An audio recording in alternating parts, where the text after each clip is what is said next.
വിരിഞ്ഞു നിൽക്കുന്ന ഒരു പൂവുണ്ടാവില്ലേ? നിങ്ങളുടെ വീട്ടിന്റെ മുറ്റത്ത് നട്ടിരിക്കുന്ന പൂച്ചെടികളെല്ലാം നാട്ടുകാരെ കാണിക്കാനാണോ? നാട്ടുകാരൊന്നും നോക്കൂല. അഥവാ പൂ കണ്ടാ നാട്ടുകാർ ഗോവിന്ദൻ കൈമളുടെ പറമ്പിലെ പൂവ് നല്ല രസമുണ്ടല്ലോ എന്ന് ഒരാളും അഭിപ്രായം പറയില്ല. ഇവൻ വലിയ പൂ വളർത്തുന്ന ആള് എന്ന മട്ടിൽ അസൂയോടുകൂടിയാണ് അഭിപ്രായം പറയുക. മറ്റുള്ളവരുടെ പറമ്പിലെ പൂവ് കണ്ട് ആസ്വദിക്കാൻ എപ്പോ നിങ്ങൾക്ക് കഴിയുന്നു അന്ന് മാത്രമാണ് നിങ്ങൾ മനുഷ്യനാവുന്നത്. മറ്റുള്ളവരുടെ പറമ്പിലെ പൂവ് കണ്ടിട്ട് അസൂയ തോന്നുന്നുണ്ടെങ്കിൽ നിങ്ങൾ ഉടൻ തന്നെ ധ്യാന കേന്ദ്രത്തിലോ മനഃശാസ്ത്ര ചികിത്സക്കോ പോകണമെന്നാണ്. ഭൂരിപക്ഷവും അങ്ങനെയാ. വേറെ അത് കണ്ടാലും ആ പൂവിനെ ആസ്വദിക്കാൻ പറ്റില്ല. നിങ്ങൾ കണ്ടിട്ടുണ്ടോ? ഡാൻസ് കാണാൻ വേണ്ടിയിട്ട് സ്കൂൾ വാർഷികത്തിന് പോകുമ്പോ അവനവന്റെ കുട്ടീന്റെ അല്ലാത്ത ഡാൻസ് എല്ലാം പോക്കാം.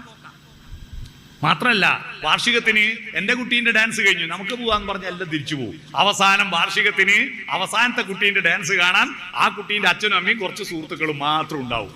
എത്ര വൃത്തികെട്ട സ്വഭാവമാണ്!